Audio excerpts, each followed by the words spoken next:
दोस्तों, आपके मन में भी कई बार ये सवाल उठता होगा कि हिंदुस्तान की दो महान शक्तियों की तुलना करें तो हम राजपूत और मराठाओं में से किसको श्रेष्ठ पाते हैं।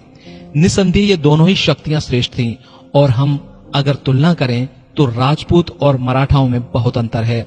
समानता सिर्फ एक ही है कि दोनों महान हैं। अब सवाल ये आता है कि राजपूत दुनिया में सर्वश्रेष्ठ हैं तो फिर भारत में इस्लाम कैसे प्रवेश कर गया। तो इसका सीधा सा जवाब है कि राजपूत कभी भी खुद को एकजुट नहीं कर सके और छोटे छोटे राज्य बड़े राज्यों से कब तक मुकाबला करते। बाबर ने भी कहा था, राजपूत लड़ना मरना तो जानते हैं पर युद्ध कैसे जीता जाता है नहीं जानते। युद्ध के लिए परिस्थितियों के अनुसार रणनीति बनाना नहीं आता, बस हर युद्ध में खुद को झोंक देते हैं। यही कारण है कि राजपूतों के युद्ध जीतने का प्रतिशत मराठाओं से काफी कम है। अब हम बात करते हैं मराठा शक्ति की। भारत में मराठा ही थे जिन्होंने मुगलों को चुनौती दी और अगर मराठों को राजपूतों का सहयोग मिला होता तो हिंदुस्तान का इतिहास आज कुछ और होता। मुगल ये जानते थे कि यदि राजपूत और मराठा एक हो गए तो दुनिया की कोई भी ताकत इनको हरा नहीं सकती। इसीलिए मुगलों ने राजपूतों को अपनी सेना में बड़े बड़े पदों पर रख लिया। राजपूतों को वजीर बनाया गया।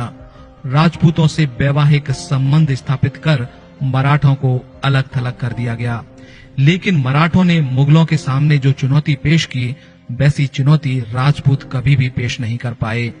मराठे युद्ध लड़ना भी जानते थे और युद्ध जीतना भी। परिस्थितियों के अनुसार रणनीति बनाते थे और छल कपट का जवाब छल कपट से देते थे।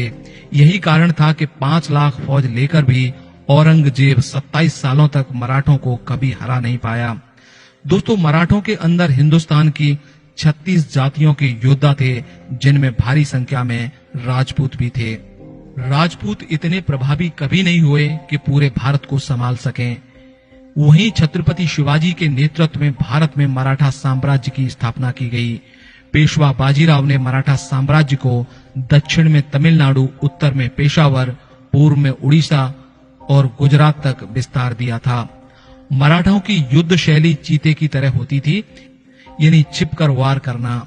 छत्रपति शिवाजी की छापामार युद्ध शैली पर आधारित इजराइल की छोटी सी सेना किस तरह आज इस्लामिक मुल्कों के बीच में खुद को बचाए हुए है और इजराइल की छोटी सी सेना से किस तरह बड़ी बड़ी ताकतें खौफ खाती हैं। मराठे योद्धा होने के साथ साथ राजनीतिक रूप से बहुत चतुर थे। युद्ध के बाद वो राज्य को सुरक्षित रखना भी जानते थे।